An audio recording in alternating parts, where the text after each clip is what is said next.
Sorry, I'm late, everybody. Sorry, I'm late. A lot going on. Anywho, thank you for joining me. Three-part live. Going to bring you some updates here out of Knoxville, Tennessee. KPD identifies. Sorry, get you back a little bit. Hello, everybody. Okay, hold on one second. Let me do something here. Stop my noise maker. Okay, thank you all. There was a shooting over the weekend, and Mr. Mr. Scruggs is the suspect in this crime. He unalived a Claude Johnson. Hold on one second, everybody. And another man. Thank you all so much for joining me. Try to pull it up. Information. Three-part live, everybody.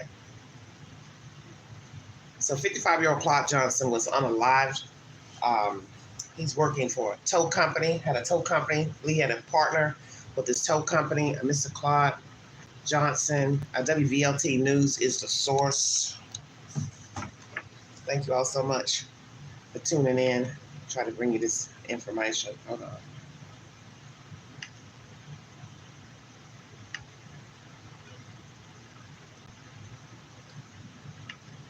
He's a business owner here in Knoxville, Tennessee. Thank you for joining me, everybody.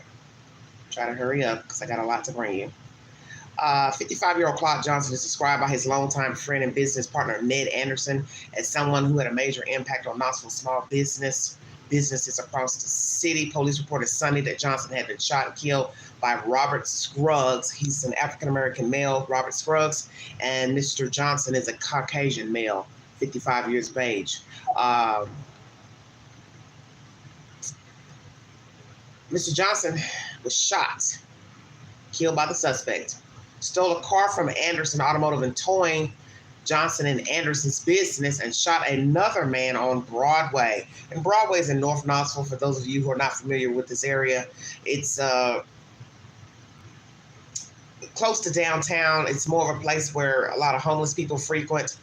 And the Knoxville Area Rescue Ministry is down there. It's called CARM, and it helps aid the homeless, give them food, shower, things like that, bed for the night. And this business is, I'm assuming, somewhere in that proximity, downtown Knoxville. So I don't know what happened. What was going on? There's claiming robbery. This has got a lot of charges on Mr. Scruggs. Robert Scruggs. He's an African-American male, I believe 37. He is the suspect. He is in custody. And he's murdered two people, two men. Why, I have no idea. If they're claiming robbery.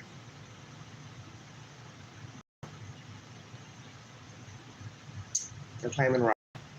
So Claude Johnson is one of the suspects. Claude Johnson is the victim, and Mr. Scruggs is the perpetrator. And Mr. Anderson is the business partner of Mr. Claude Johnson. And he's basically saying he made a huge difference to many companies around here. And there is not one towing person in this town that doesn't know what happened right now, Anderson said, adding that he's seen a lot of support. How I put two and two together that Mr. Scruggs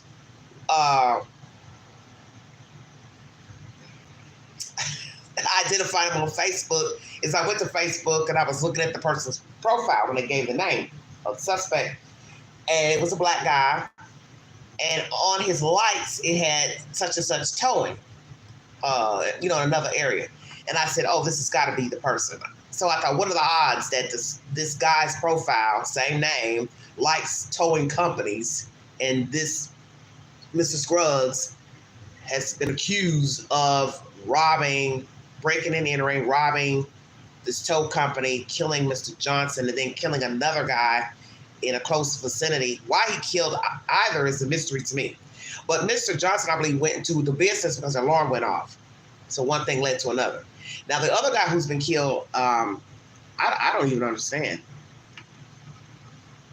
Why he's just going on a shooting spree, killing people. This is strange to me. I don't really understand.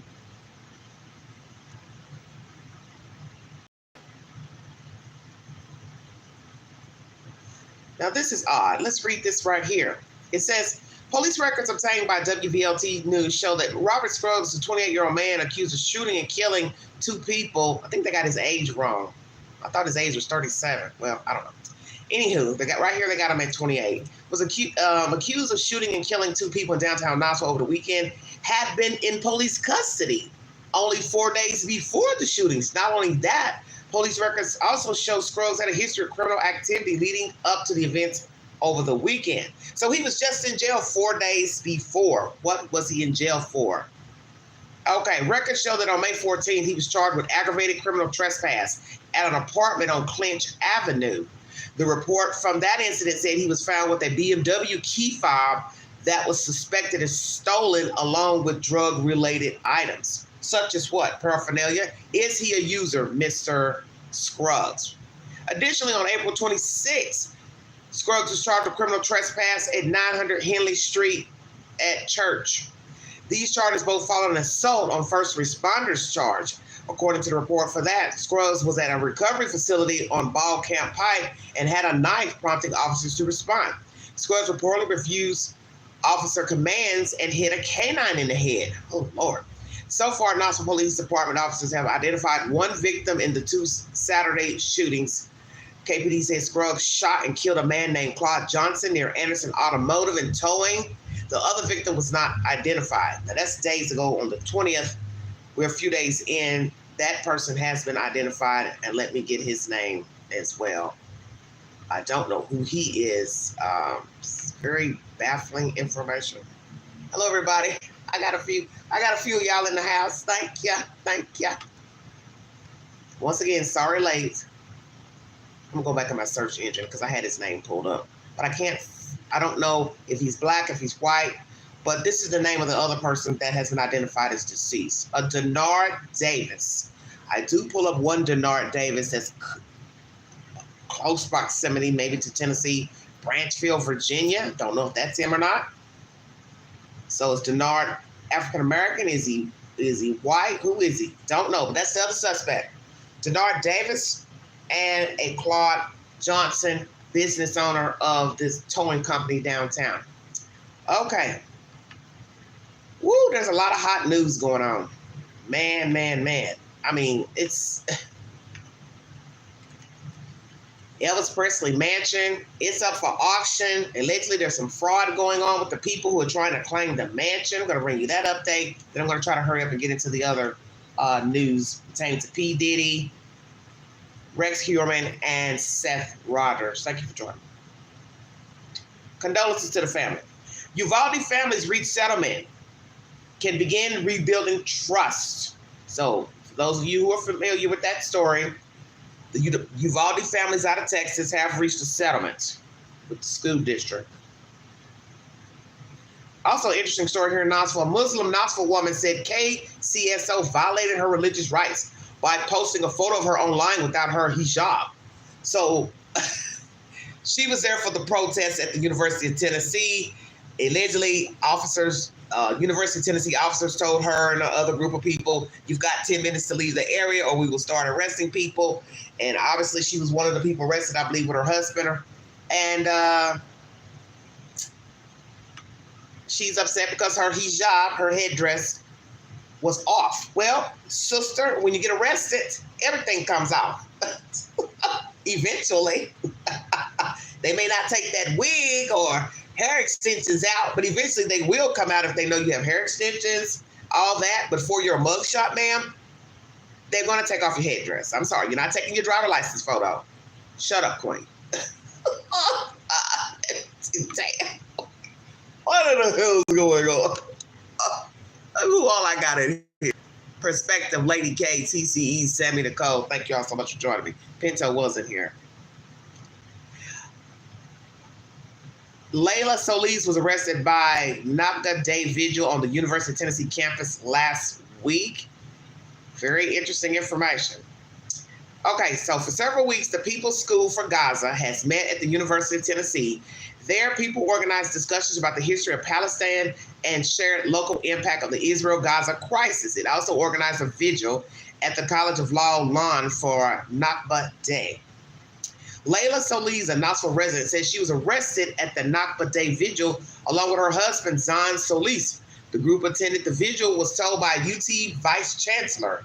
They were in an unauthorized area and had 10 minutes to leave. So, excuse me, it was the Vice Chancellor that told them they had to get out the area. Before around a dozen people in total were taken into custody. When we arrived at UT's campus, we realized that there were already police cars and a paddy wagon on campus surrounding the University of Tennessee's law school, said Solis. She said the group initially decided to gather at the sidewalk area in front of the law school building. She said it was raining at the time and later thought it would be risky to stay on the sidewalk next to Cumberland Avenue. She said officers there told them to back away from the law school, so the group ended up having a silent vigil on the sidewalk, she said. Then she said the group ended up moving again. We made one full circle kind of on that sidewalk, back to the main sidewalk and back up onto that sidewalk without issues. We made another round. And on the second round, we decided we weren't going to stand there because we felt that, we are all either UT students, UT alumni, or guests of students, which to our understanding is, we have the right to be on campus according to our understanding of UT policy.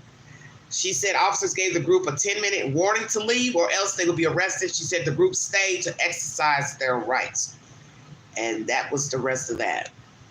So, obviously, we go that one more, what'd she say? We go that one more 1-minute warning. The lead officers gave the signal to go ahead and arrest us, she said. We were all put in zip ties. I think a couple of folks were put in actual handcuffs, if I remember correctly. And we were walked down to the paddy wagon that was parked on Cumberland. We were loaded one by one. They were transferred from the custody of the University of Tennessee Police Department to the Knoxville County Sheriff's Office. She said they were taken to a detention center where she was told she needed to remove her hijab to be checked in. She said 2 female officers were able to remove it from the paddy wagon. Okay? So Lee said her friend Maha Ayesh is an attorney and she was advocating for her religious rights. She said her friend advocated for her right to wear a hijab in her booking photo and was able to advocate for her to wear long sleeves with her arrestee attire. However, a booking photo of her without a hijab was still taken and posted to the sheriff's office inmate database. So she's giving a full statement of what happened. I'll put up a poll about that. Should the police sheriff's office have taken her mugshot with her hijab on? You're entitled to your opinion. Once again, new lawsuit pertaining to Sean P. Diddy. Also, a former makeup artist claims she saw the singer badly bruised. I'm assuming she's talking about Cassie. Also, we're going to talk about Elvis Presley right quick. Thank you all so much for joining me. Woo, lady, talks. Just stop breaking the law. Okay. The granddaughter of Elvis Presley is fighting plans to publicly auction his Graceland estate in Memphis. A company attempted to sell the property based on claims that a loan using it as collateral was not paid. Actor Riley Keough said the company's claims are fraudulent. So a judge said Elvis Presley's estate could be successful in arguing that a company attempted to their attempts to auction Graceland is fraudulent as he halted a foreclosure sale of the beloved Memphis tourist attraction. We'll put this up here a little bit. All right. Graceland is part of this community, well loved by this community and indeed around the world, the judge said. A public notice for a foreclosure sale of the 13-acre estate posted earlier in May said, Promenade Trust, which controls the Graceland Museum, owes $3.8 million after failing to repay a 2018 loan. Keough, an actor, inherited the trust and ownership of the home after the death of her mother, Lisa Marie Presley, last year. The Sony Investments and Private Lending said Lisa Marie Presley had used Graceland as collateral for the loan, according to the foreclosure sale notice. Keough's lawsuit alleged that Nasani presented fraudulent documents regarding the loan in September 2023. So is this true? This company produced fake documents to try to seize this property, Graceland.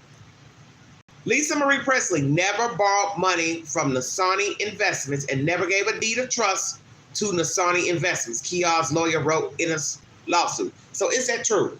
That Lisa Marie does not know this company, did no dealings with this company, never took out a loan or used Graceland to barter for monies? What's the truth? Neither Keough nor lawyers from Nasani Investments were in court Wednesday. Keough's attorney, Jeff Germany, said outside of court that he has not had direct contact with representatives from Nasani. This is the company. Nasani did file an unsuccessful motion asking the judge to deny the state's request for an injunction. Okay? So right now it says Graceland will continue to operate as it has for the past 42 years, ensuring that Elvis fans from around the world can continue to have the best-in-class experience when visiting his iconic home, Elvis Presley Enterprises said in a statement. So the granddaughter now has custody of the estate, and this Nasani company, Nasani Investments, are claiming Lisa Marie took out a loan and used Graceland as collateral. Is that true? I don't know. But if it's fraud, hey, let's get down to business and find out. Former bad boy Shyne denounced Sean Diddy Combs' repugnant behavior. This is the person who allegedly took the rap for Sean P. Diddy many moons ago. I believe it was a 1999 shooting where a girl was shot in the face. Sean did 10 years in penitentiary. And obviously Sean does not like P. Diddy's behavior. Tennessee will become the first state to provide families with diapers. So kudos to those mothers who have small children in Tennessee. The children are wearing diapers. Teen rapper Fady shoots himself on accident while filming for social media. Radar Online is the source. This is a crazy story as well. Not going to get into it, but I'm just going to give you his name. You feel free to check it out. Teenage rapper that went by the name Rilo Huncho, 17, was rapping on TikTok as he showed off a handgun with a green laser light. The video, which has been removed from social media, taking a shocking turn when Huncho points the pistol at his head, leading to a loud bang as the video feed suddenly becomes shaky.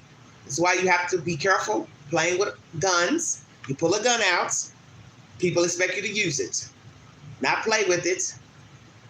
You know, you have to be responsible. And now he's no longer alive because he shot himself.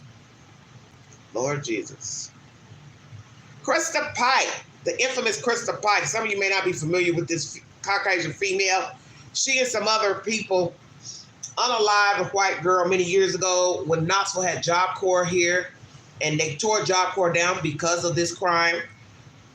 They tortured this white girl. She and a black guy and another black girl, she was in tow as well. And her ass should have got more time.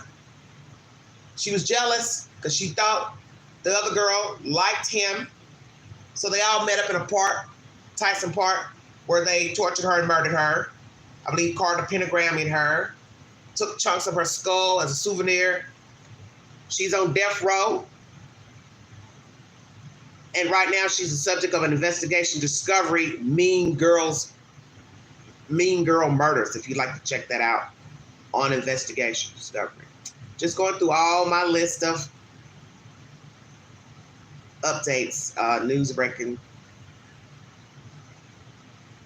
And NYC Mayor Eric Adams. Oh, boy. He and his entourage are trying to debate if they want to take back P. Diddy's key to the city. P. Diddy got a key to the city, and now they're considering revoking the key that they gave him last year, 2023. Wow, wow, wow. P. Diddy, you got some problems. What? Let's get down to business, everybody. It is only going to go in one direction, which is down. P. Diddy is the source. On Diddy Combs, as I suggested, I told you when this started, it is only going to go in one direction, which is down. He is in the crosshairs of controversy, and it is growing. A new lawsuit just filed against Combs by another woman. Former model Crystal McKinney claims the hip-hop vocal drugged and sexually assaulted her after promising he could advance her career. This happened in 2003. McKinney claims her refusal to go along then with Combs' demands hurt her career. Specifically, she claims that she was blackballed from modeling, that she became severely depressed. Lady K, you a mess. Suicide thereafter. Take it back. She says she had a moral obligation to speak up now, some 20 years later, after seeing Cassie Ventura come forward and receive a big settlement. She is also seeking unspecified damages. Let's bring in defense attorney Mark Garagos and former New York City prosecutor Paul Callan. Gentlemen, good to have you both. First, Paul Callan, well, you're New York. Garagos, let me ask you, how do you bring a claim 20 years later? Is there a look-back statute in California or wherever this is being brought? Yes, California. But I think this was, if I'm not mistaken, Paul could correct me, I think this was a New York federal case that was, where they filed with the Southern District of New York.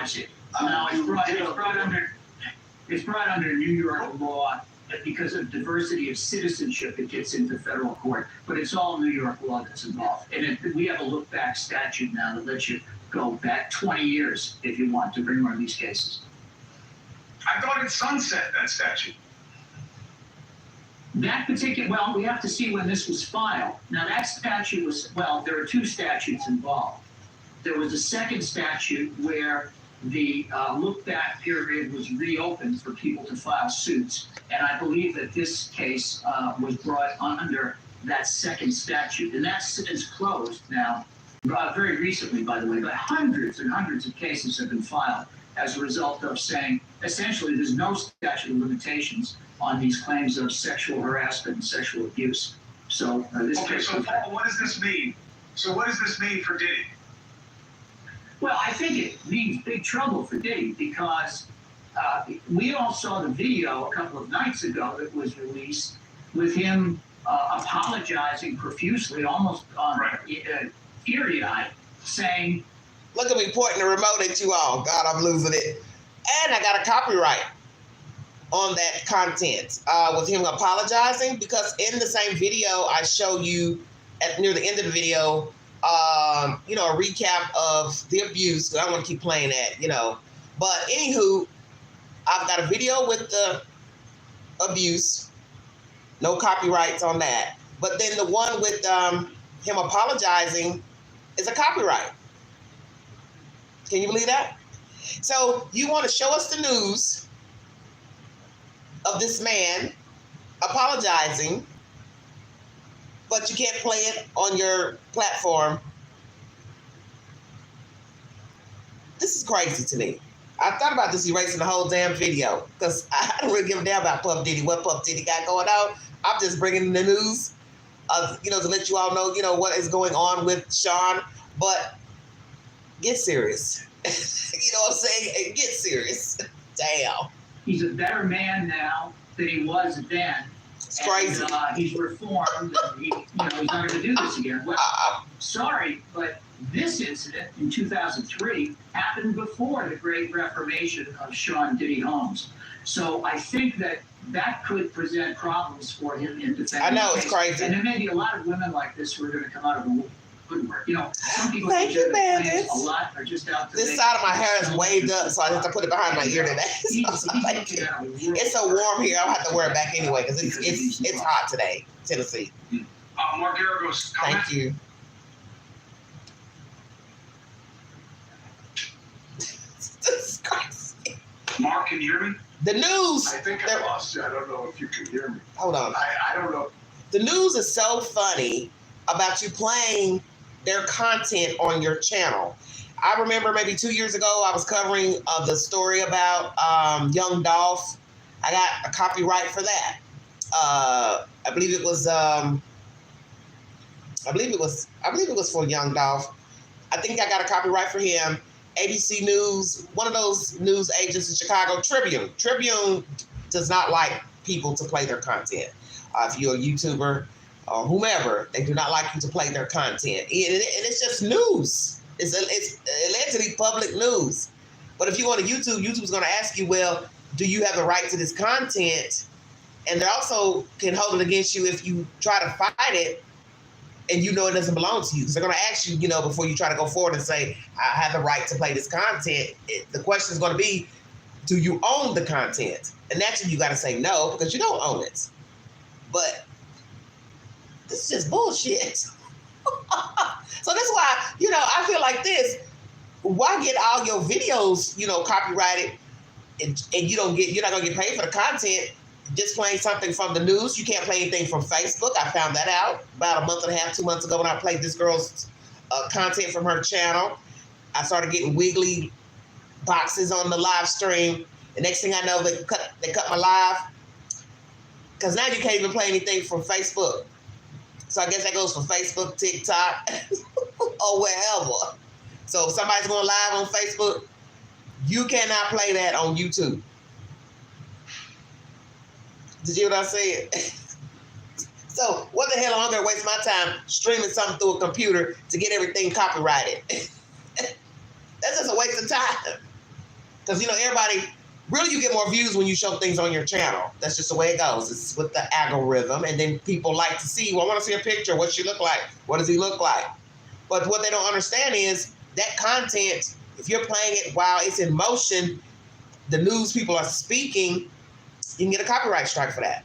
So, but, people in the chat, people watching, they don't understand that. If you can hear me, but I'll tell you that basically, this is the playbook exactly. That was used both for Cosby, that was used for Harvey. Very true. Hit or miss. And when I say playbook, I don't mean to be cynical about it, but you have one of these that gets filed, and then people hear that it was settled, and then what happens after that? The lawyers tend to find clients, or the clients tend to get invigorated by this, and this is exactly what happens. There was one that has become somewhat of a blueprint, if you will, for the Southern District. With so much drama, as we've seen, and I don't disagree with Paul. It's in for a world of hurt here. The question is he going to fight it? I think by all indications, it looks like he is. I know that people have commented on his apology. Is it too little too late? Should he have done it? This and that. For somebody to sit here and just take it, I think is naive. He's denying what the people are alleging. He's not denying at this point the Cassie incident, nor can he. And I said it last night, and I'll say it again. It is quite a leap to go from being a domestic batterer to a sex trafficker. I know that That's true. Hey, thank you for watching. Please go to News Nation now. So there's another woman. She's Caucasian. She's not black. She claims she was sexually assaulted by Sean back in 2003, and she was drugged. That's the latest.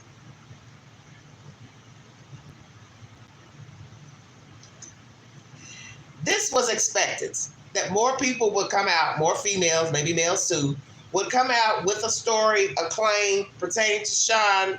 Will he settle with these individuals? Because I think she's going to make number 7, if I'm not mistaken.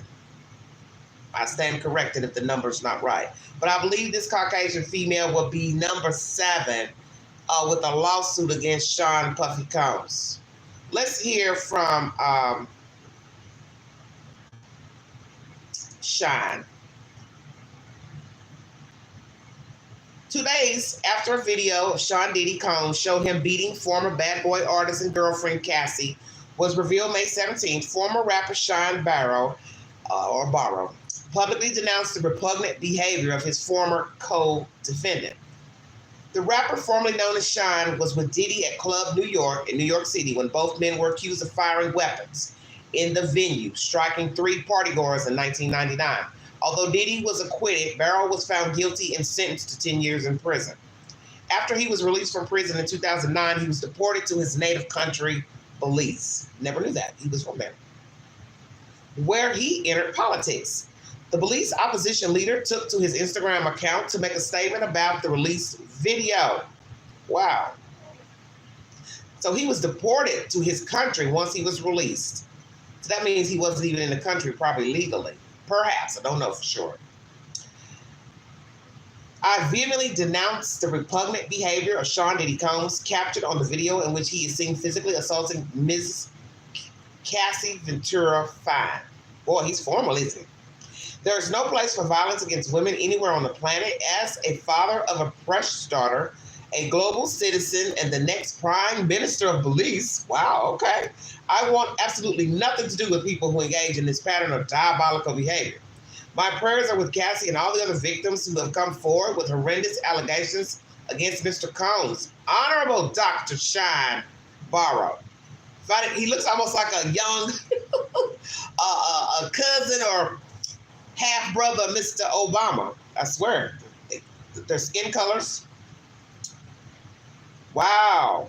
Dr. Shyne Barrow. So obviously he's done something with himself since being released from prison. So people can change, you know.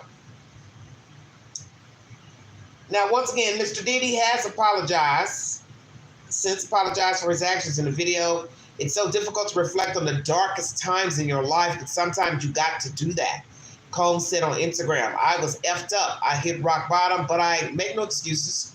My behavior on that video is inexcusable, quote unquote.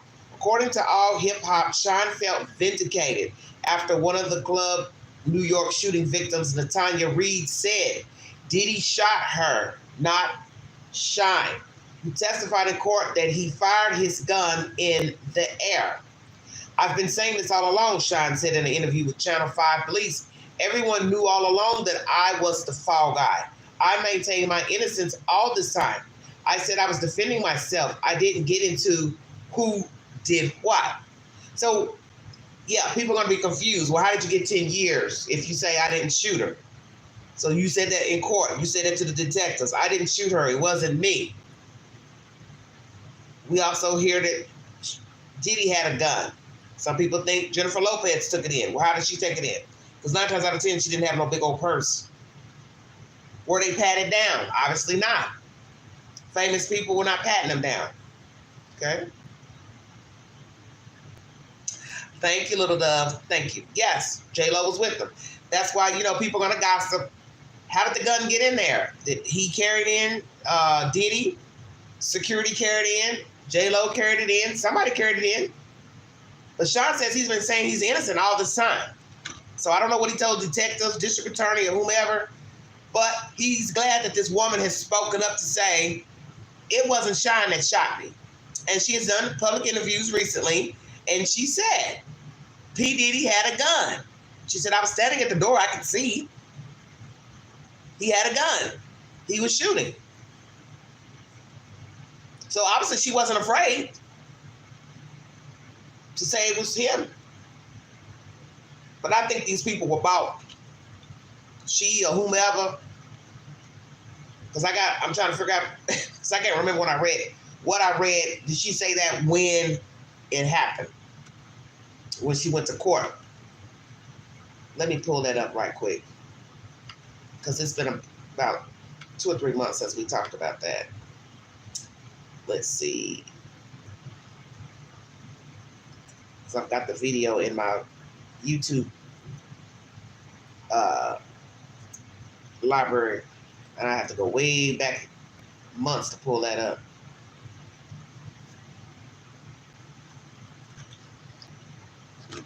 Hold on one second.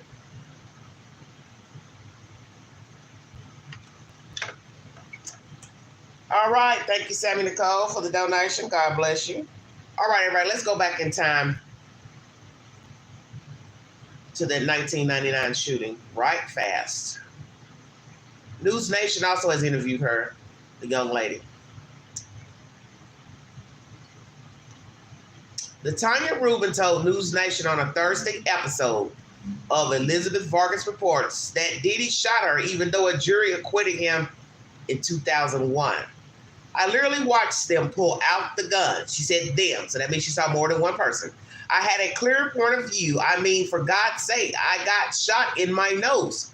I was facing them directly. I watched everything occur, and have described it vehemently to all parties involved, Rubin said. I have 9 bullet fragments remaining in my face. Okay. Rubin's interview comes after producer Rodney Little Rod Jones filed a lawsuit in February accusing Diddy of sexually assaulting and harassing him and of operating a racketeering enterprise, among other things. Jones also claimed that Diddy said he was responsible for the shooting in December 27, 1999 at Club New York, where 3 bystanders, including Rubin, was injured. So Lil Rod is telling the public, or has told the public, Diddy told me he did the shooting, or I was responsible for the shooting. Because you always got to remember how you word things is about interpretation. Because a person could say, I'm responsible for a shooting, but don't say I did the shooting. It could mean I initiated an argument, or people were arguing over me, or somebody was defending me, or something I said led to a shooting. So you have to always remember, when a person says responsible, it does not mean they're actually taking responsibility for the act itself, but they are the catalyst for the incidents. So she has 9 bullet fragments in her face, and I do believe she said it could risk her health, her livelihood, to try to get the fragments removed. So once again, she says she saw who shot her, she saw them, and Lil Rod is putting his stamp. Yes, P. Diddy has told me he's responsible for that shooting. Very interesting. Lil Rod's claims stand in stark contrast to Diddy's public denial and acquittal 2001. The shooting led to multiple arrests, including Diddy's bodyguard, Anthony Wolf Jones, then 21-year-old rapper Jamal Shyne Barrow, and singer-actor Jennifer Lopez, Diddy's girlfriend at the time. So Diddy got arrested, Anthony Jones' security got arrested, Shyne got arrested. So Diddy, Lopez, security guy, and Shyne were all arrested. But in the end, Shyne was the only one that ended up doing 10 years in prison. Wow, that's deep. I don't know if you know this judge, but this person, Jennifer Lopez, is a very famous actress.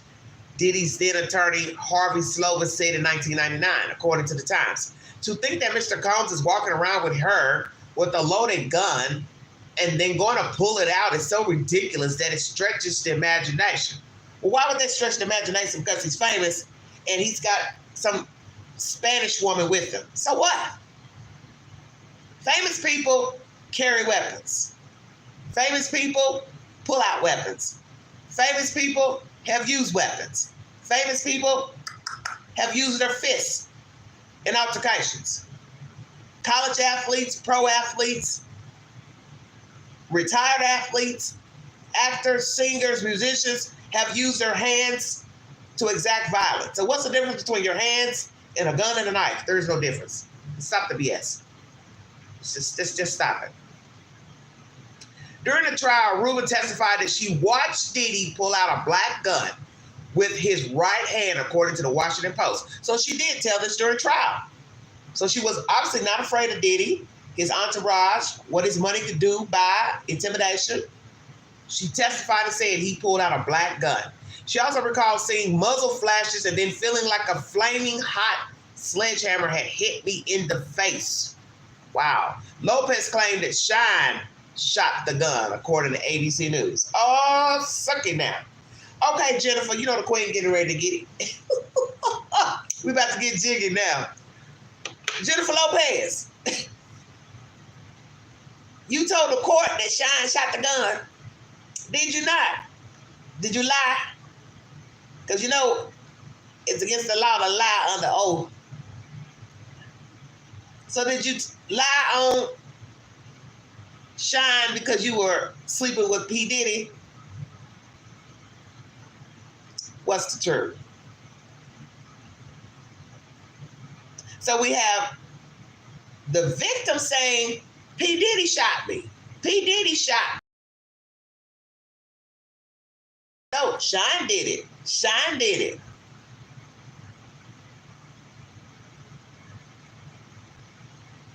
Interesting. So people would think the girl wouldn't tell on Diddy because he's famous. Who's going to believe her? Blah, blah, blah, like what this lawyer is saying.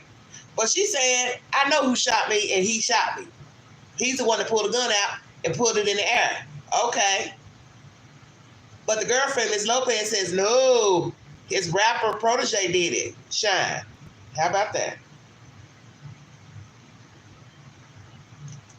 So Lopez said Shyne shot the gun, according to ABC News. Shyne, who had insisted that he fired the gun into the air, not at anyone, was sentenced to 10 years on multiple charges, including first-degree assault, reckless endangerment, criminal possession of a weapon. So now that puts a new spin on it.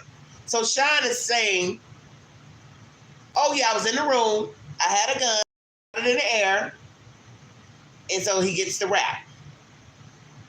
So he admits he had a gun. So that, like I said, that puts a new spin on it.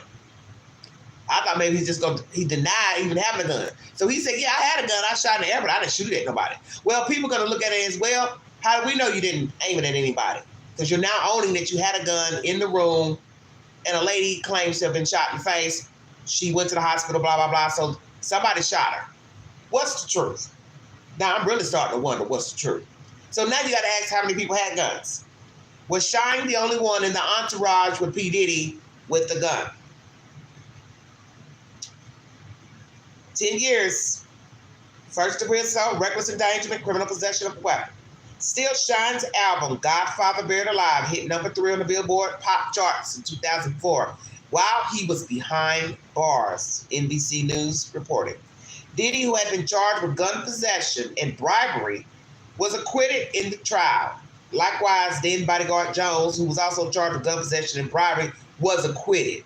Jones was killed in 2003 during an altercation at a nightclub in Atlanta. So you see how things can follow you to the next place. You're here with Puff Diddy when somebody gets shot at a club and you later die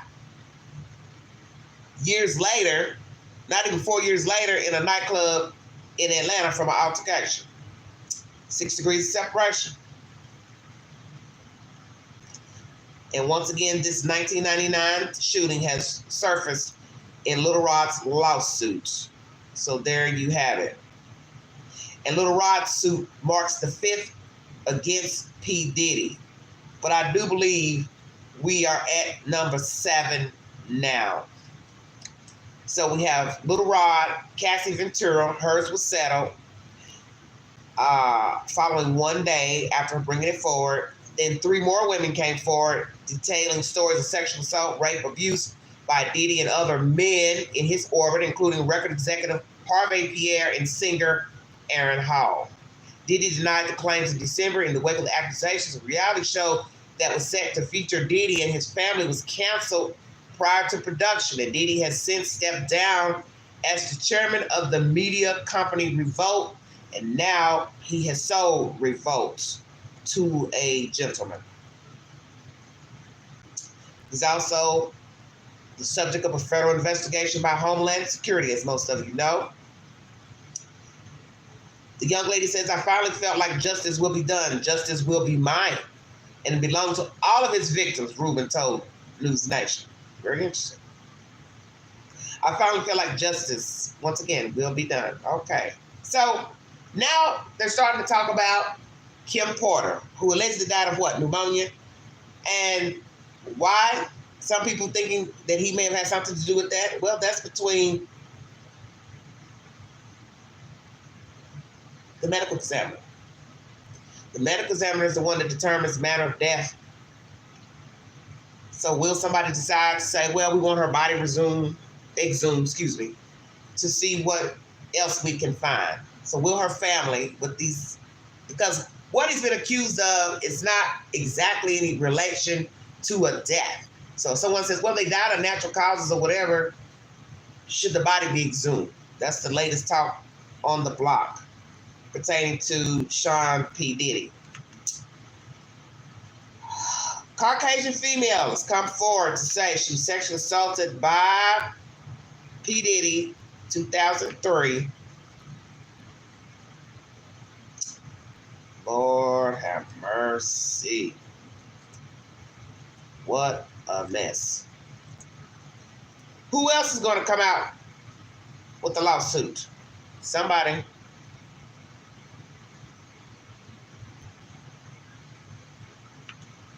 Get her name for you. She is a Caucasian woman, blonde hair. Says she was drugged and sexually assaulted by Shyne. Former model Crystal McKinney claims the disgraced rapper once forced her to give him oral sex following a Men's Fashion Week event 2003. These are documents obtained by TMZ on Tuesday. She was 22 years of age when she met Combs at a Cipriani downtown NYC.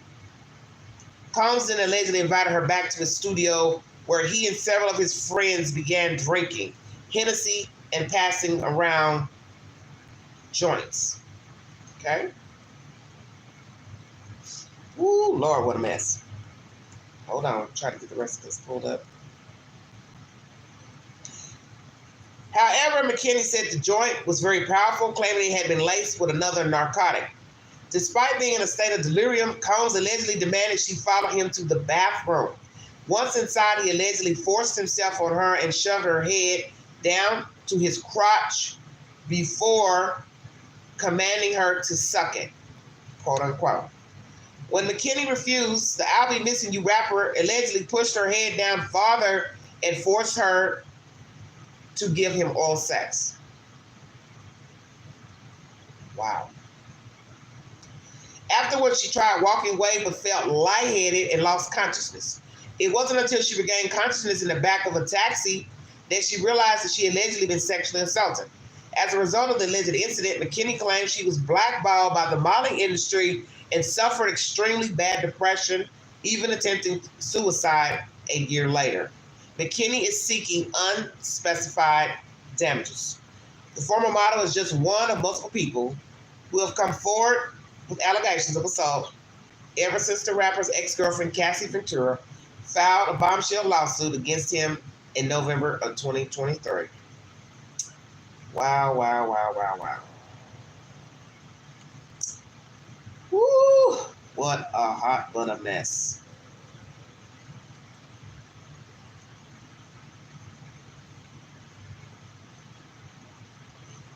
Forced her to have oral sex.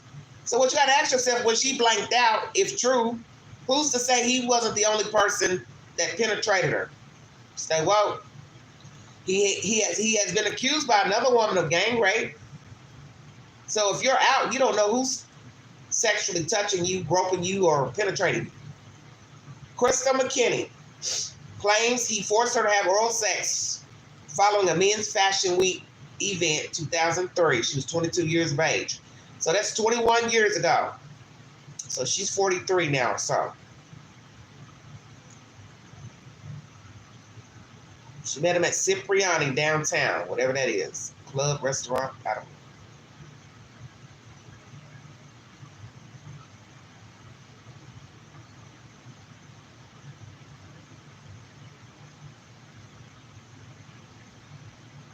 This is strange to me.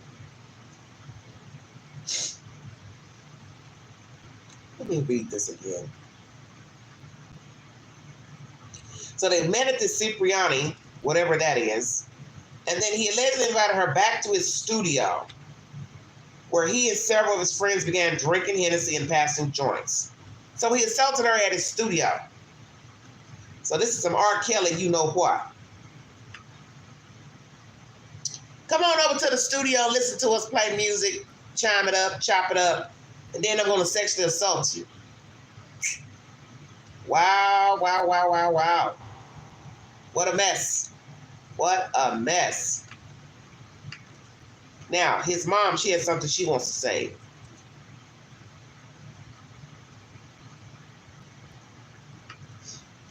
Everybody got something to say.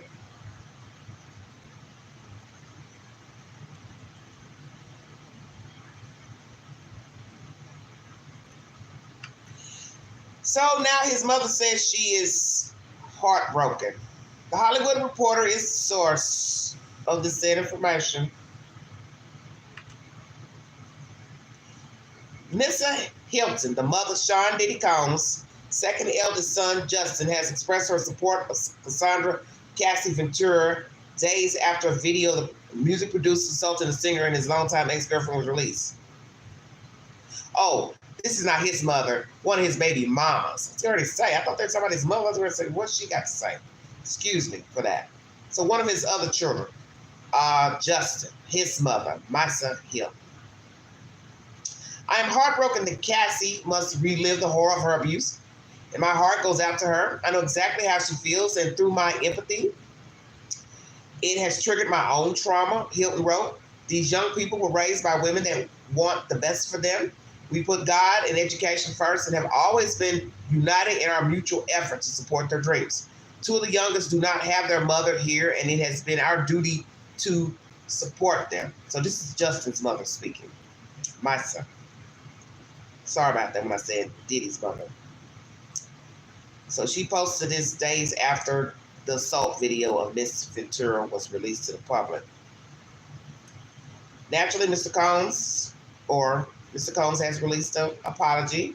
But the thing about the apology is that, Sean, you didn't address it to Cassie. Cassie, I'm sorry for what I did to you. I apologize. Hope you forgive me. Hope one day you'll forgive me. The apology was to the air, to the universe, to people who are not relevant, such as myself. I don't have a dog in the race. You didn't address Cassie, and I have a problem with that. But why should I be surprised? Because you're the same person that said whatever she said wasn't the truth, but I paid her anyway. That makes no sense. And then your lawyer says, well, because he paid her, that's no admission of guilt. The hell it ain't. I'm not going to give you millions of dollars on a lie. Lies. For what? We'll take it to court. Prove I didn't rape you, drug you, force you to have sex with different men and women, beat you up. Prove it. That's why you didn't take it to court, because you knew she could prove it. And you possibly thought she might have a copy of that damn video from the hotel. So I've asked you all that question. When did she get a copy? Did she get a copy? Or she had some other receipts? Text messages. You talking crazy to her, talking down to her, owning that you beat her up, hurt her, whatever. Her talking about the escapades with the other people. Why are you doing this to me? Why we always gotta have sex with other people? See, you don't know what that girl has on him. And once again, who sold the video or gave up the video to CNN? Man or woman? Corporate? Manager at that hotel? Somebody said the hotel's not up and running. Who owned it? Where is that person that owned it? Why are you just not releasing the video? Why did you sit on it for all these years? Strange to me. Did Cassie have access to the video? Or did she get it thereafter when she filed her lawsuits? What receipts did she have against Sean Puffy Combs? Who will come out with a lawsuit? Will he pay these other lawsuits? That's the latest, everybody. Also, I was listening to some content from Mary J. Blige. It's an older content of her being interviewed about her relationship with Sean, how they used to be so close, but she felt like he was promoting his other artists more vehemently than her. So they kind of drifted away. Then he comes on in the interview to say, I don't know what happened, blah, blah, blah. So the article, this video is really about her and Faith Evans. Somehow they got some type of rift between the two. Don't know why. But that happens in entertainment. One person's on top, they're promoted, then other people come in behind them on the label, and maybe the producer, the management, whomever, start tuning them more. You're entitled to your interpretation. Do they speak now? Mary J. Blige and Faith Evans. I don't know. How do they all feel about Sean Puffy Combs now? Mary J. Blige, Faith Evans.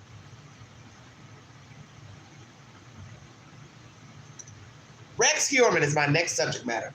Thank you all so much for joining me. If you'd like to donate to this great network, $Vigante 129 Cash App. Stickers and chats are always welcome during the live stream. Let's see what they have about Rex Heuermann. Lord, what a mess. His house has been raided again, searched again. The wife was not there. Obviously, she's probably told to leave so the police could do their job and search her home. Where was she and the older children? I don't know. But I'm trying to understand why you're still there. Because as one of the reporters said the past 2 days, the house won't be livable once they go in and start digging up more plumbing, this, that, the other. We don't know if she ever got the house in working condition from the last raid from last summer. So let's ask that question. Asa, did you get the house up and working from last year? Where are your family? Where is his family? Why didn't anybody support you? I thought it was strange you and your kids were sitting outside on a porch. 100-degree weather. It's weird to me. Why didn't you go somewhere? Why didn't you go stay in a hotel until they were done? That was bizarre. Then you waited a month or so, 2 months later, when it was time for him to go to court. Oh, I want to hear the evidence and blah, blah, blah. And I don't think he did this. And I just thought, what the hell's going on? So it dawned on me. Well, she's probably trying to make sure she can get everything in her name. So I'm going to get the house in my name. I'm going to get the bank account in my name. I'm going to get him to put everything in my damn name, give him a document to sign, and then I'm going to pretend I care about him. See where you fucked up? I went to that jail and said, here, I need the house, bank accounts, everything. I'd had him sign everything to me first. And then once he signed everything to me, that's when I would have gave Rex Heuermann the business. What the hell is going on with you? What the hell they saying about you killing these folks? These women and a child and this and that? And what could he do? Either say yes or no.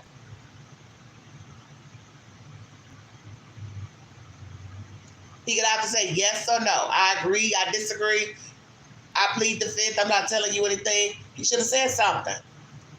But he's not going to tell his wife. And some people believe she knows more than what she's letting on too. I got a feeling that Asa knows a whole lot more.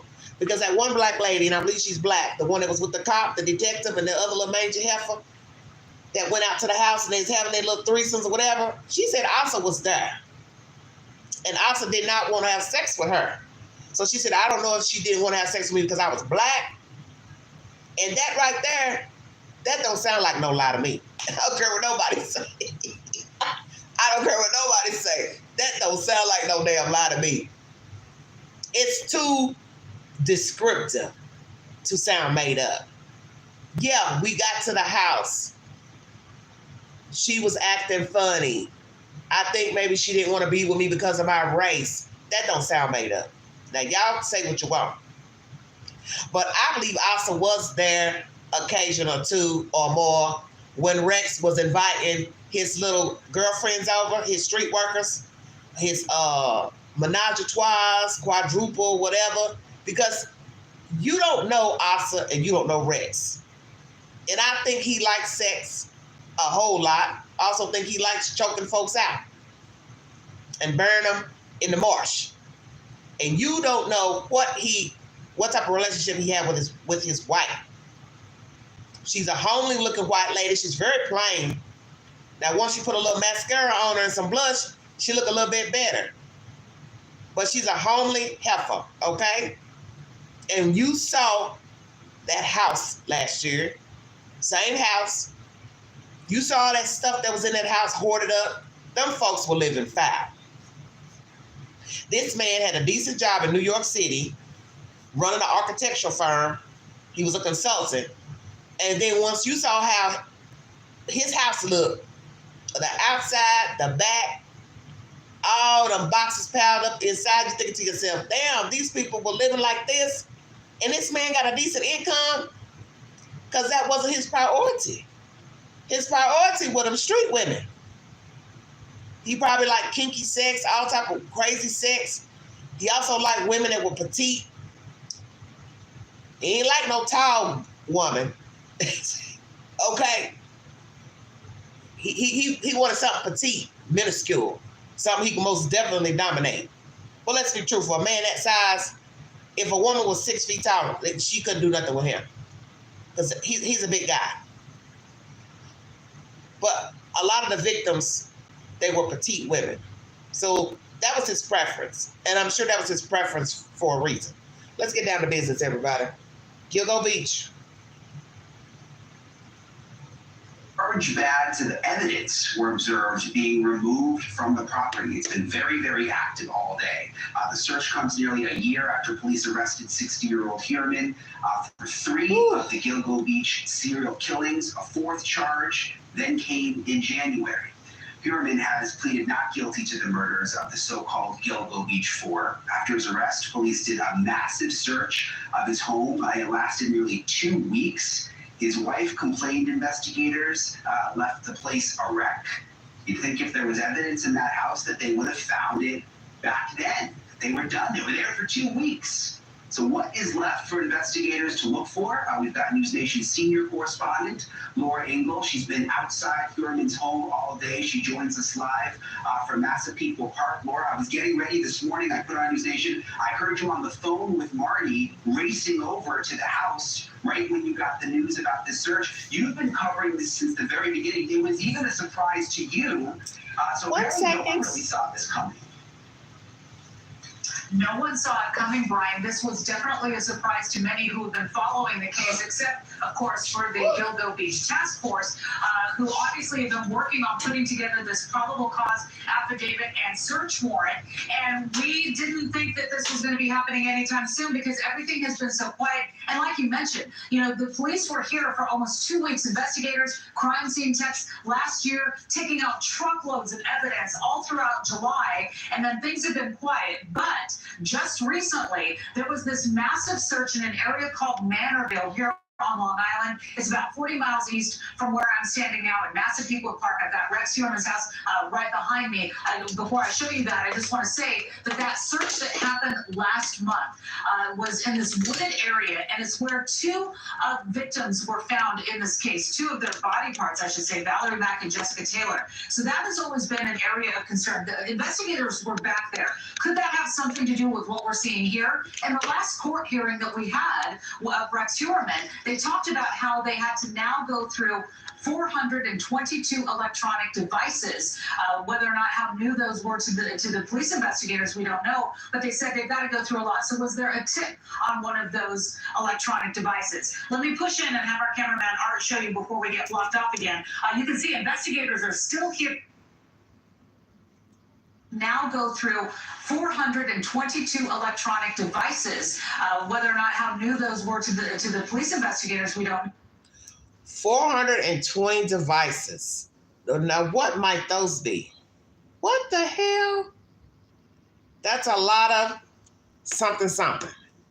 So, where did they get them? His work, cars, the home, shed, attic, basement, storage units. 420 devices. Do you even know what 420? That's a lot. I don't think the average person has 10 devices. You may have a laptop. You may have an iPad. A computer, that's 3. Cell phone, 4. The average person should have about what? 4 devices. Computer, a laptop, an iPad, your cell phone, that's 4. And give or take maybe a spare cell phone, 5. But how in the world would you have 420?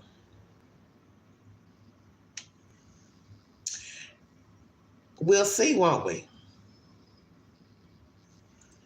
How in the world did he have 420? Even if you, once again, as I said, you have 5 with each person. Let's say him, the wife, the 2 kids. 5 times 4, that would only give you at least 20 devices. And any older phones, of course, the people had, they kept. And if they are hoarders, as we suspected that they are,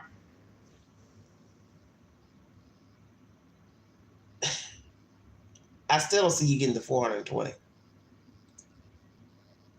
No way. And due to the fact that they lived the way they lived in their house, I just can't see that. 420. So one's going to say 420 belonging to whom? Rex Heuermann, and also the wife and the 2 children. Did they confiscate devices in storage units? No, but they said they've got to go through a lot. So was there a tip on one of those electronic devices? Let me push in and have our cameraman Art show you before we get blocked off again. You can see investigators are still here on the porch of the home, going in and out of Rex Heuermann's home. We know that his estranged wife, Asa Ellerup, has been living here with her 2 adult children ever since Rex Heuermann was arrested last year. And she herself had said that the whole place had been turned upside down. And we're talking about cutting out bathtubs, cutting out the pipes of the sinks, going through the mattress, tearing the mattresses apart. They really did a number last July. So now, as we have been standing outside all day long, we've been watching these huge evidence bags, the brown ones, the bank boxes, the white ones, coming out. And these investigators have been coming out and going under those white tents that we've shown you throughout the day from the air and from the ground. There's tables underneath, and I've seen people go in there with clipboards. And it looks like what they're doing is doing kind of a rolling inventory of what they're pulling out. At one point, I saw a police investigator go in with a hand truck, like a hand dolly. So what is so heavy that they are looking for that they would need that? Remember, back when this all began and we learned about some of the details of the things that were inside of his home, we heard about some kind of... They might need a dolly because I doubt that Asa has cleaned up that house. From what we saw in photographs last year, there was a lot of boxes and items in that house. So it's easier to carry that stuff out on a dolly, per se. You know, instead of carrying it out by hand, just stack it up on a dolly and then roll it out. Boxes, bins, I would think that would be easier.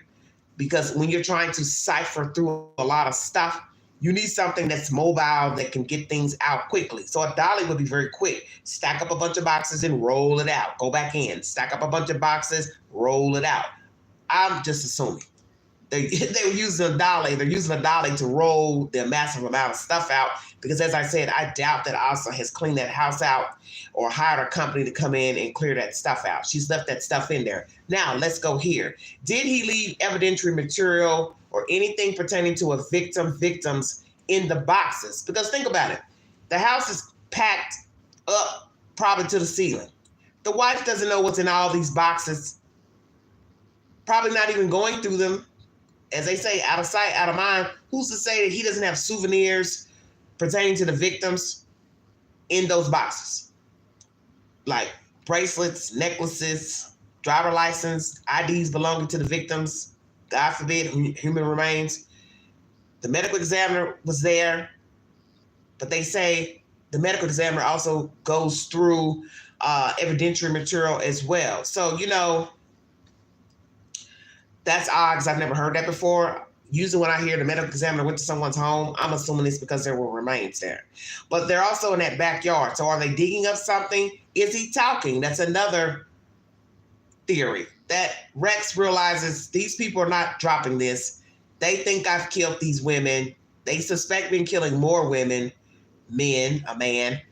I'm just going to go ahead and talk and tell them what they need and where they need to look. So you got to ask yourself, 10 months in, why is law enforcement back at that house? Vaults that he had, like a gun safe that was in the basement. Many people, called it a room. It was so big.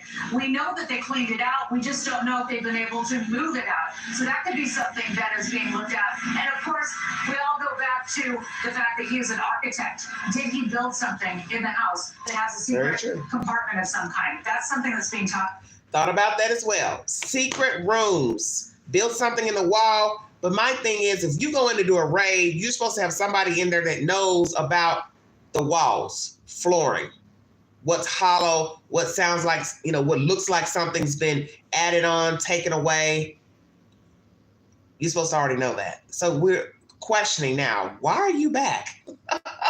What has happened for you to go back to this house? What are they looking for, law enforcement? What have they gathered? Because I said it then when they were looking in his house last year. I said, they were only there for 2 weeks. Now, to most of us, 2 weeks sounds like a lot. But that's not your average house. Even if you were in a mega mansion such as P. Diddy, his house is probably nice and neat. Everything's in its drawers, closets, everything's neatly hung. Their house didn't look like that. So when you're in a house this little, probably under 2,000 square feet, probably way up under that, you're hoarded up. You're having to go through every little thing. And that's not including digging up the grounds, going through attics, cellars, basements, because they were hoarders. You're just looking at a house saying, oh, it's a small house. Why would it take 2 weeks to go through that house? Because it's a lot of shit in there. That's why. This ain't your average size house. So one would say, well, hell, why couldn't you have finished your job month for month for month, or however long you thought it would take you to look for whatever it is you're looking for? So why are they back? I don't understand. About as we stand outside tonight, Brian. What a great shot you got there, Laura. And it's still so active with the police even going in and out now. It was 6 o'clock tonight. That is crazy. 420. There 2 weeks. Makes you wonder how long they're going to be out there. Burner phones. Again, Laura Engel, thank you. We appreciate the report. Thanks so much for watching. Or computers. What are the 420 devices? Jesus wept. I don't know. That's a lot. That's a lot. 420 devices. So they put out evidence bags. They got tarps up, tents up. What is the 411?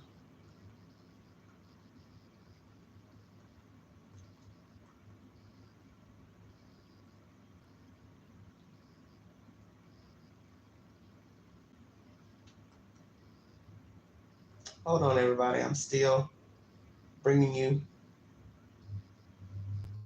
information.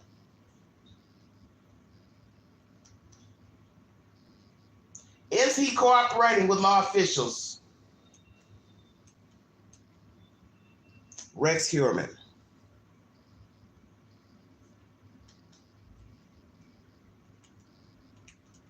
What did you see? What do you think it means?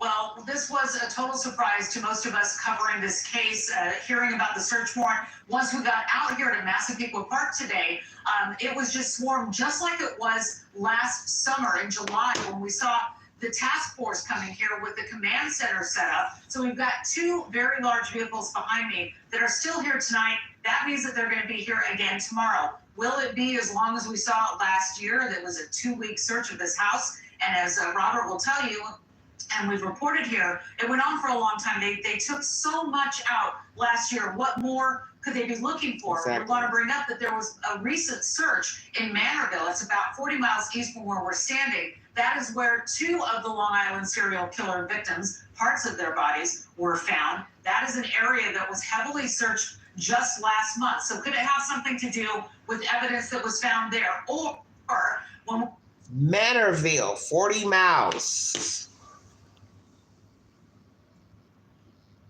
Interesting. Parts of their bodies. Wow, wow, wow. So now you're talking about God knows what body parts they're speaking of. The shape, the condition of the bodies, burned or dismembered or melted down. Not descriptive, but what and how were the body parts? What shape were they in? Excuse me. What shape were the body parts in? What were the body parts? And where else are they trying to search to find the rest of the body parts? This is scary because he was dumping bodies whole in Gilgo Beach. Now you're talking about 40 miles out and they're linking him to those crimes. That's even scarier. So see, that's another question or questions people have about this man, Rex Heuermann. How many more victims? And are we talking about other jurisdictions? So this is a different jurisdiction. This is not Gilgo Beach. 40 miles out, that's a nice little drive. So how many victims total? How many states? South Carolina, Vegas, they've thrown that out there last year. Places he frequent. Did he murder anybody in South Carolina? One woman believes he unalived her mother. She points him out as somebody that she met with her mother when she was a small girl. That woman is still currently missing. Did he go over to New Jersey? Any other states on the East Coast? Any other townships, small towns, cities in the state of New York? Any other jurisdictions on the East Coast? That would be Maine, New York, Pennsylvania. Was he a traveling serial killer? Naturally, he's innocent until proven guilty. But right now, DNA from a pizza puts him on a victim. Wife's hair on a victim. Stay woke. We went to court last time with Rex Heuermann. It was brought up that they were going through 422 electronic devices. They were downloading that content. Was it a tip from 422. that? So those are the two things that have been talked about here. But man, oh man, we're talking about, he's talked about the boxes. There were white ones, there were brown ones, there were large bags, small bags. And they've been seeing the investigators going in and out of the front of the house and around the back. And they've been coming out of the back with boxes as well. This is a major, significant search that is underway right now. New York State troopers are behind the line for tonight, and they'll be back in the morning, Chris. We also know that they were taking apart some plumbing. Now, you know, we definitely know what that's about. That's about looking for genetic material. That's why. There's two reasons that investigators do that. One is they think somebody threw something down the drain, like a ring or a piece of jewelry. The second is they're looking for genetic material. Counsel, first of all, does this search have anything to do with potential exposure for your client, Rex Heuermann's erstwhile wife? I do not believe so, Chris. The DA has been very steadfast from his bail application that Mrs. Eleanor Asa has been out of the jurisdiction on each occasion that alleged homicide has happened. And he's been consistent about that. Her and the children were traveling at the time of an alleged homicide for each of the 4 victims that have been in charge so far. Let's talk about that for just a second. Naturally, a lawyer is just a mouthpiece. He doesn't know what the hell's going on with these people. What does Asa know? Does she have any involvement in the murders of any of these women, men? Was she gone every time he committed a crime? Because that's just easy to say. We got proof. Well, show us the proof. Because you got to prove, first of all, the dates that he killed a person. That's number one. In order to say she was out of town. So every time he kills somebody, I want you all to think about this. She's gone overseas or wherever she went to visit her family every time he unalived somebody. But yet, when they raided the house last year, this heifer didn't have nowhere to go.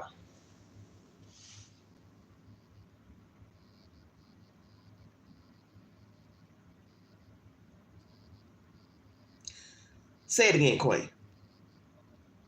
She just so happened to be out of town every time he killed somebody. But yet, lawyer, you just said he's innocent. She thinks he's innocent, I guess. So then that doesn't make any sense to respond to say, well, all these alleged dates that we think he murdered these people was gone. Well, it can't be but one or the other. He either did it or he didn't. So you're saying, oh, well, your suspected date that you think Rex killed these people also was gone. That's bullshit, and you know it. Because they have to prove vehemently the date of death. So how are you going to now rebut that and say, well, you think this one died this day, and you think this one died this day. You don't really have proof that she died this day, this day, this day, this day, this day. But we know for sure Asa was gone overseas or wherever with her family. That doesn't make any sense. How can you just be miraculously out of town on a suspected date of death when the DA doesn't really know the damn dates, him or herself? That just sounds too convenient to say, well, she was gone on this day, this day, this day.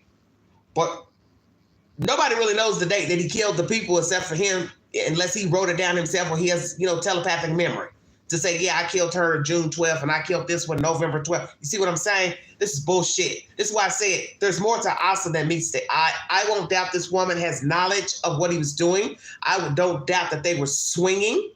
They were swinging couples. And who's to say he didn't decide to bring in some prostitutes, people he knew that probably wouldn't have anybody looking for them or suspect nobody was looking for them. This is why men kill prostitutes. And things got hanky up in his home. And also was right there listening, getting a bullseye view, participating. For all I know, she's one of the people that, hey, held down a foot, an ankle, an arm. You do have women who have participated in gang rape, sexual assault, torture, and unaliving of girl children, and women, and also men. So I am not going to sit here and say she don't know nothing about nothing, because it doesn't make sense to say, well, we suspect these people died on this day and she was gone. That's what his lawyer's saying, or her lawyer's saying. Oh, well, she wasn't there. Well, you don't really have proof. The state don't really have proof of when the women died. So how can she just be miraculously gone? It's bullshit. What are you saying in the chat?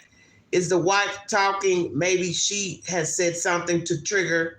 I don't know, Sammy. I have no idea. How could they need to do such an extensive search this late in the investigation if it's about the charges that we already understand? Very good question, Mr. Cuomo. I'm not sure what probable cause they obtained to get the judge to sign off on an additional warrant. They spent 13 days at that house, removed every single item from the basement to the attic, and then I was back at that house after they first basement and attic. It was floor to ceiling high.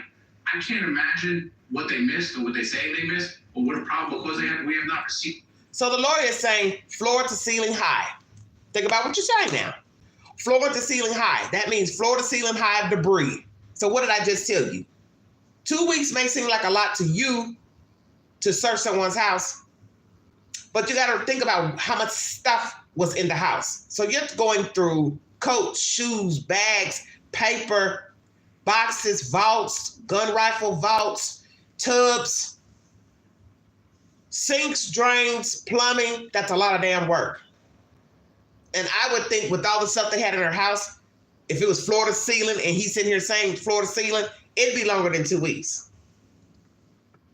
Now, naturally, you would have more than one person working every room to go through every box, tub, envelope, blah, blah, blah, whatever they had, shopping bags.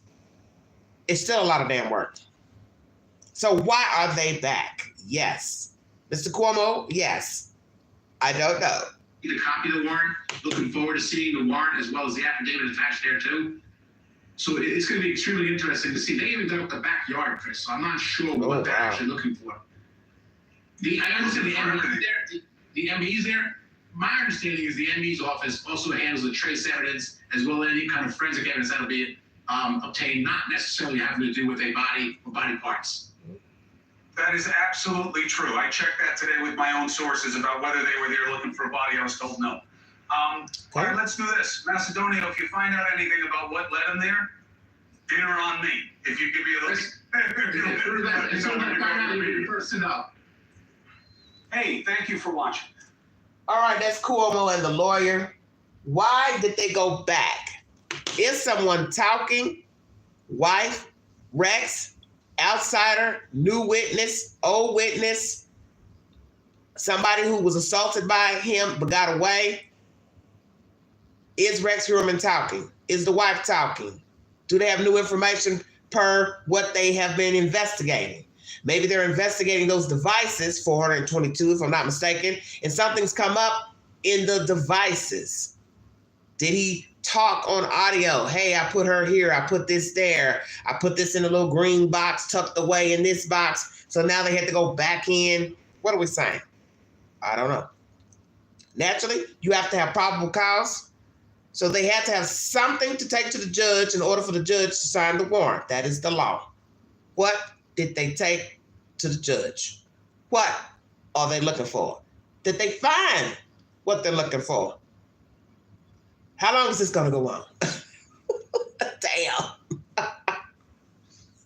Cornbread, ain't like they are walking through a single wide trailer. Exactly. That's why I said, I'm assuming The 2-week job that took place last year would have gone on longer because you're in a house that's hoarded up.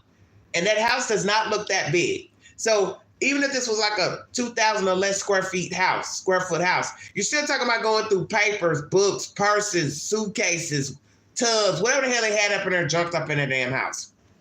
Then you talk about cutting up walls, floors, drains. You now here digging up the backyard. What's back there? So to say, well, the ME handles trace evidence, that's his or her job. Okay, what does that have to do with the backyard? Why would you be looking for trace evidence in the backyard? Help me understand.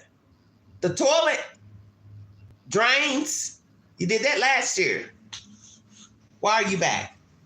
And what do you plan on finding in that damn backyard?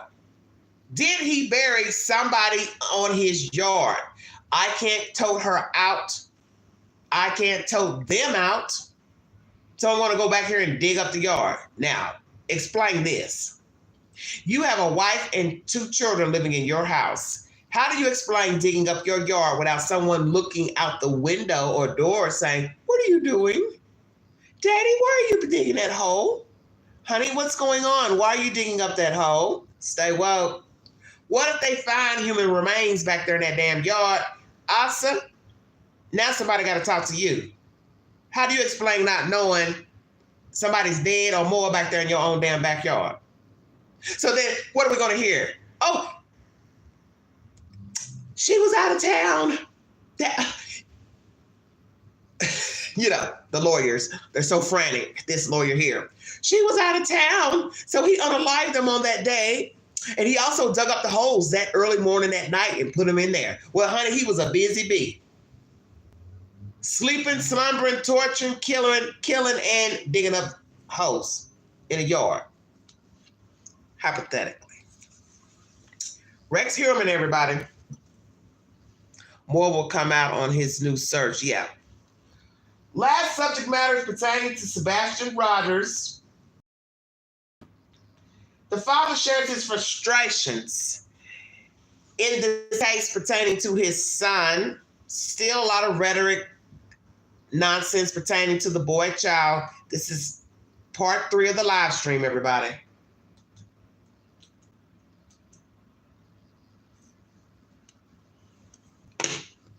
Oh, and someone decided to come on my comment section to tell me somebody has been throwing shade at the queen. Well, ask me, do I give a damn?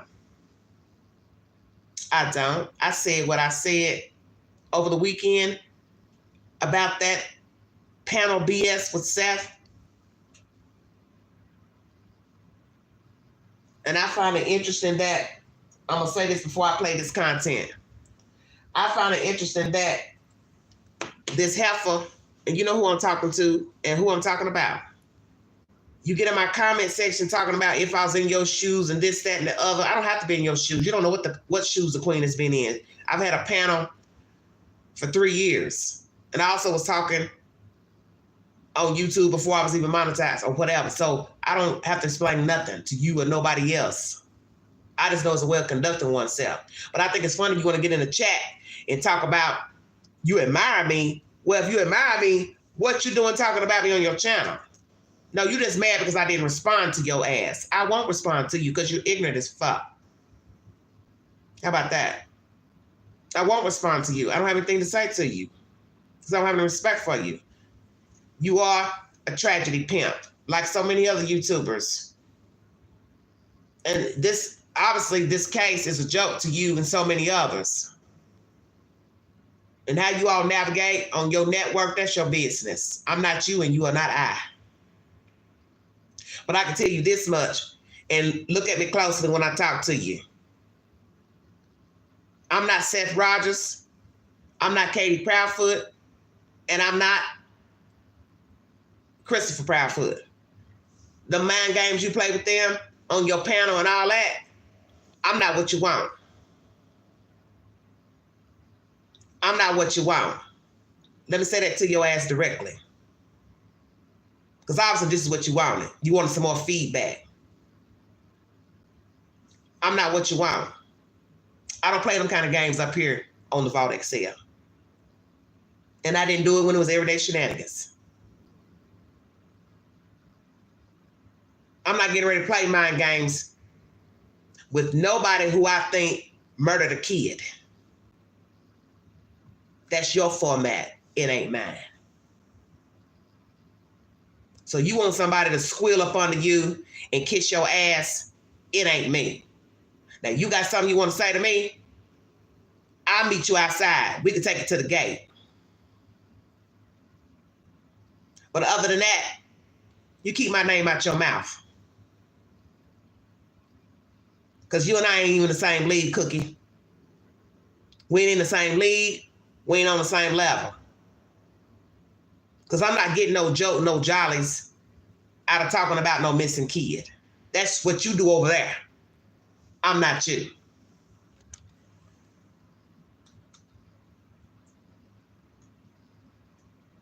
Mark, a missing teenager's father wants an overhaul to the investigation. Good evening and welcome to News 2 at 5. I'm Bob Mueller. 15-year-old Sebastian Rogers disappeared from Sumner County back in February. Now his father tells News 2's Nikki McGee how he wants the investigation to change.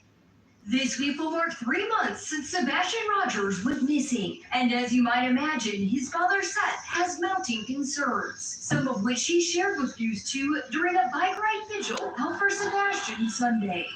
I don't sense a state of urgency from them. It's not their kid, it's mine. Although the FBI and TBI have been assisting the Sumner County Sheriff's Office, Seth would now like to see the case turned over to the FBI to take the lead. I tell people when you see something, say something. And then they turn around and they tell me that they see something and they never get a response. They call the Sheriff's Department. A lady called me. She got my number. She was like, I waited over 4 hours and nobody showed up. The Sumner County Sheriff's Office tells News 2 they do share in Seth's urgency and are following up on all tips. Another disappointment, Seth's driving all the way out to North Carolina after a possible sighting of Sebastian, only to be told he needed to go through his local sheriff's office to see the surveillance. The sheriff's office tells News 2 ultimately it wasn't Sebastian. I just wanted to see his body language, the way the child was walking, to see if it was possibly my son. And the lady, her and her son, I would like to say thank you because that gave me a little bit of hope. News 2 asked the sheriff's office and the DA if they would consider turning the case over to the FBI. Investigators say they'll continue to work with other law enforcement agencies, and the DA didn't wish to comment on an ongoing investigation. Despite his concerns, Seth was encouraged by the more than 100 people who came out to support Sebastian Sunday. It gives me hope that my son's case isn't going to become a cold case. And the only reason it'll become a cold case is if the Sheriff's Department doesn't drop their ego and ask for a new set of eyes. Nikki McGee, News 2. All right, so he wants the FBI to take over. How do you all feel about the FBI taking over the case? TBI involved. That is a government agency, Tennessee Bureau of Investigation. So is he not pleased with TBI being involved? Naturally, TBI, FBI, they have to be invited. Seth, you know this now. So which one you want to take over, TBI or FBI? You said FBI, so you want the federal government to take over the case. How do you all feel about that? Hello, Kim. Hello, everybody in the chat. Thank you for joining me.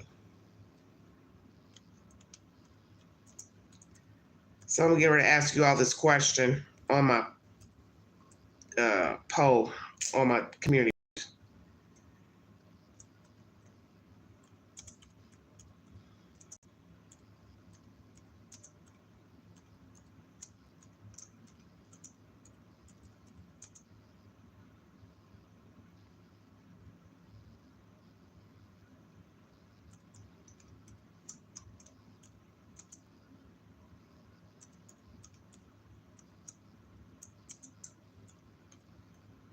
What I found interesting is when Tony was talking about bagged evidence that he has. That was weird to me.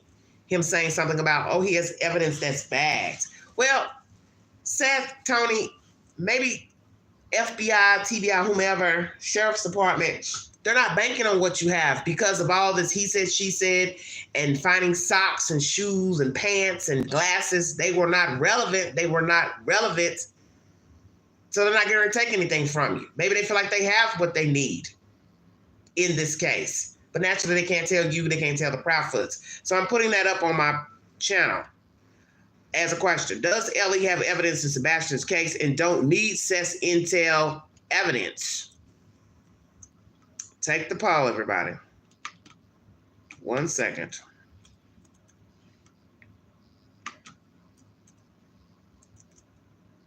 Because what you have is irrelevant. That's the point. And if they didn't take it, maybe they don't feel like it's relevant. Wouldn't that make sense? Just asking.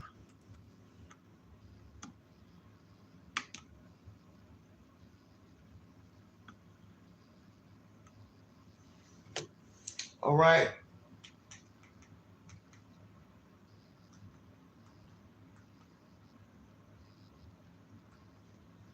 A lot going on with this case.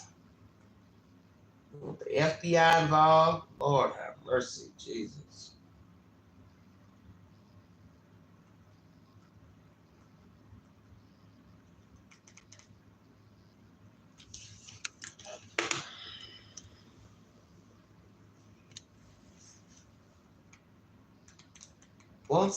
Wants the FBI involved. Hold on, let me pull that up.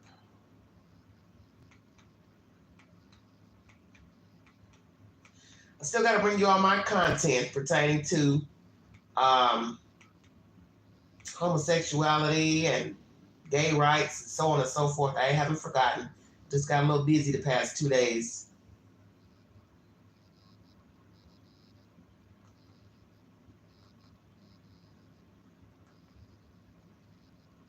I don't know what I did with it. So Seth is frustrated. Maybe he feels like they're not in tune to his child. Are they in tune or not? Say, well,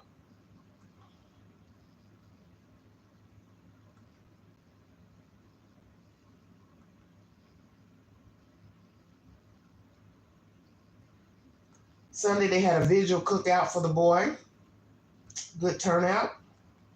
I can't find the content. Where is it at?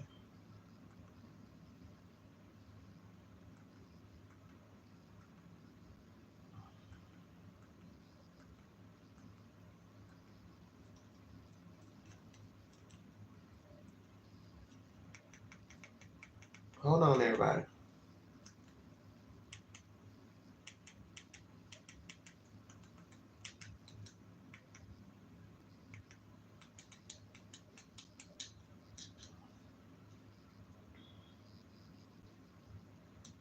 All right, this is pertaining to the FBI. The teenager's father made the call Sunday It's been nearly 3 months since the teenager vanished in the middle of the night from the Tennessee home where he was living with his mother and his stepfather. Seth Rogers, the teenager's father, made the call They're not gonna Sunday do at that. a vigil for the boy, asking for the FBI to step in as the lead investigative agency. Sebastian was missing on the morning of February 26th, and despite a few hopeful clues that turned out to be false, there have been no signs of the boy anywhere. The Sumner County Sheriff's Office is heading up the search, but Seth says the department has shown no sense of urgency in trying to find his son. He says people have told him they reported evidence to the department, but then got no response back. The Sheriff's Office says it's been working diligently on the case and that the FBI is already helping along with the Tennessee Bureau of Investigation. In fact, the TBI issued this Amber Alert on. So TBI says the FBI are helping them with the investigation, but Seth wants the FBI to lead. So will the FBI decide to take it over? What is their jurisdiction? Because allegedly, the sheriff has to ask for help from these agencies, TBI, FBI, or hand it over to them. So will they say, hey, we would like to take the lead, FBI? Now TBI has responded by this Amber Alert. Sebastian, the day after he disappeared. But Rogers says a fresh set of eyes is needed and that it's time for the department to hand over the reins completely to the FBI. For more now, we're joined by Seth Rogers, Sebastian's father, and Tony Mathis, a spokesman for Seth and also a family friend. Thanks so much for joining us. Seth, this is not the first time you've called for the FBI to step in and take over. Why do you think it's so important? I don't want my son to become a cold case. And the way that I'm seeing things now, it'll be a cold case. You mentioned that people are calling in with information. They're not getting calls back. Well, they're not going to call back and let them know. Exactly. That they check the Exactly. information. I've Yes. got people that have contacted me and been like, we found stuff. And we've contacted Sumner County to come pick it up to see if it has any relevance to my son being missing. And they just don't show up. Tony, what do you think the chances are the FBI will in fact step in? They can't do that unless local officials there ask them to. I think it's going to take great out. Sorry, both of you can answer, but Yeah. Tony, you first, then Seth. I mean, I think what it's going to take is it's going to take networks such as yours to put a little pressure on them to let them know that either one, we want some confidence that they're getting somewhere in the case, which means a little communication with Seth, which we're not getting, or, we want them to elevate the case. What do you mean, Seth? You're not communicating with police? Sumner County, I don't believe that text messages are a valid form of communication. I can't tell anything from your tone or how you're speaking to me. It's just like sending somebody an email in response to their questions, but it actually has more to do with how you respond than what you responded with. Seth, you have a theory about what may have happened to your son. We should say your son Sebastian has autism, so he might have. Would he have difficulty being out and about on his own? I believe you would. Okay, so what's your theory about what happened to him? Well, my theory is not new. It's just the last thing that I've been informed of is Sumner County has, as they said, no evidence that he ever left the house. Wow. What does that tell you? Woo. My son is invisible inside of a house that nobody's in.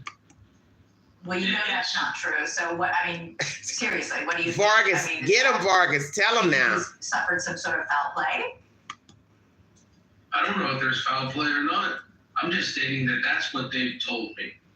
Well, if that's what you told me in 3 months, let's have some common sense, Seth, you also said that you got copies of some reports from Child Protective Services about how Sebastian was treated by your ex-wife. Is there anything you can tell us about what was in those reports?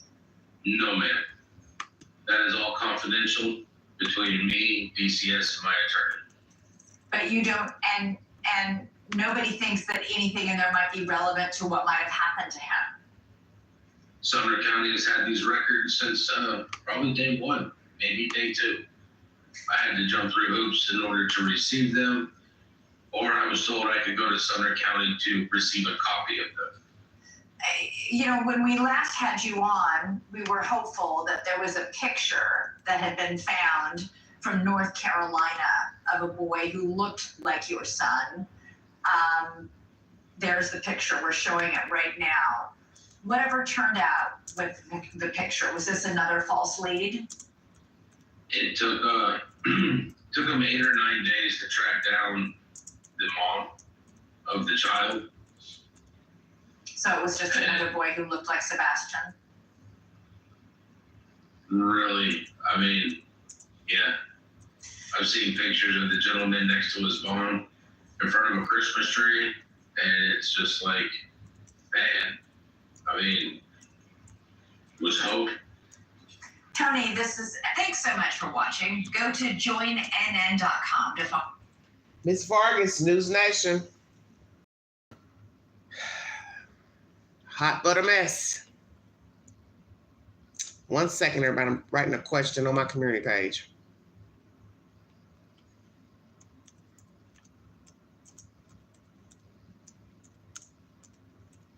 Too much nonsense.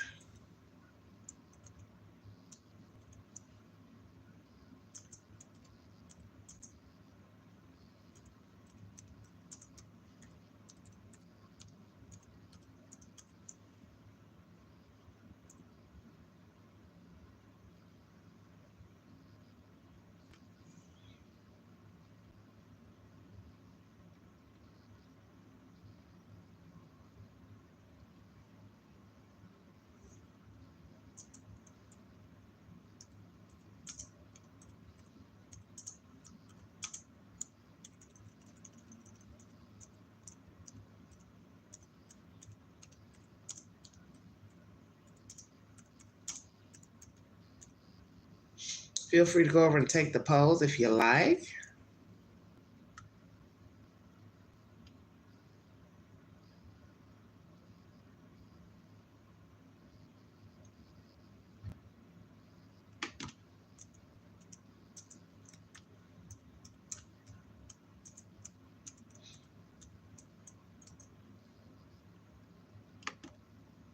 Too much, too much.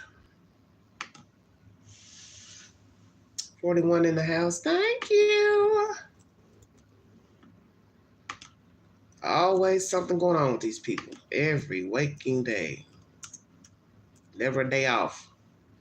I can take 2 days off, 3 days off a week. It doesn't matter. It's always something being said. It's creepy. Here are the questions on my community page pertaining to Sebastian Rogers. Are YouTubers helping true crime cases by allowing potential suspects onto their panels to spin narratives and or promote them as innocent? Your options are yes, no, and not sure. Next question. Should FBI lead Sebastian Rogers' case? Third question. Does LE have evidence in Sebastian's case and don't need SETH's intel evidence? What's the truth? As he said, law enforcement is not going to call these people to say, oh yeah, I got your message, your email, whatever. I'll get back with you on what you said, what you heard, blah, blah, blah. They're not going to do that. They're just going to take the information, write it down, compute it, or not. It's up to LE to decide what is relevant. That's the whole point of this calling in with information pertaining to true crime, or you need to be adamant about what you're talking about. Not a visual of a dream, UFO sighting, somebody told you something, your opinion. That's not evidence. Do you know the child? Do you know the parents? Do you know anybody that had access to the child? Did you see anything nefarious in nature pertaining to the child, his upbringing? Those are the things that's relevant. Time, place. I saw this on this date at this time. Location. People that were there. The actions of the people. Did you record it? Do you have it on audio? That's what law enforcement needs. Not what you dreamt, not what you heard on social media, not what you heard on YouTube, not what you think, not just psychic boxes, all of those type of nonsense, spirit boxes and all of that. And do you know how stupid that stuff sounds when later they get an arrest or something and it's nothing mirroring what you heard in a dream, saw in a dream, dreamt of in a spirit box. Just stop the nonsense. It's disrespectful, really. Everybody, that's something I've learned about people. 1 second, everybody, 1 second. Oh.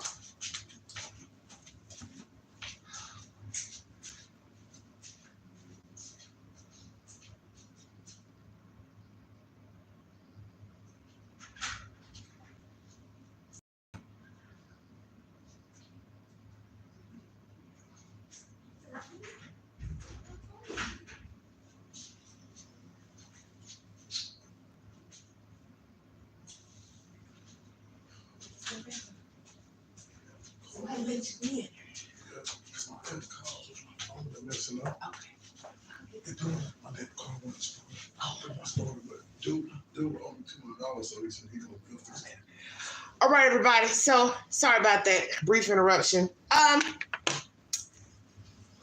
What do you all think? FBI should get involved, not get involved? Where are we going with this? Talk to the queen. FBI? No FBI? What? Let's talk about it.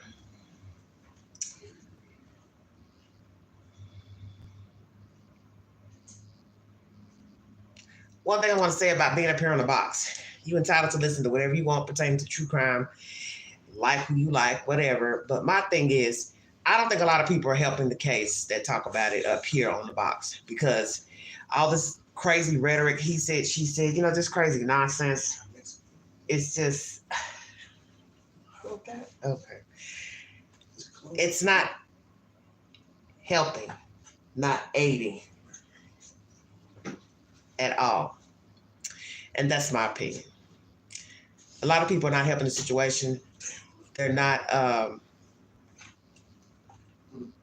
doing what they need to do and doing right by the kid, because the kid is the most important.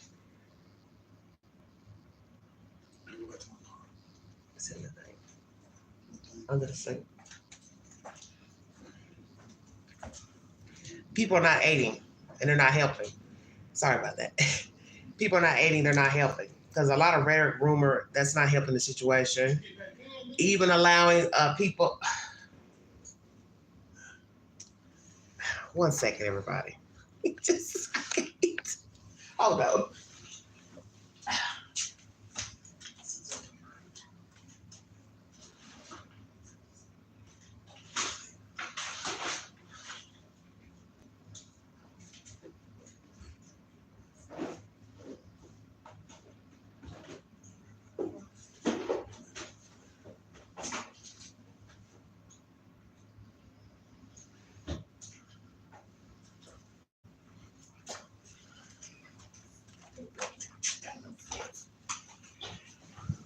All right, everybody.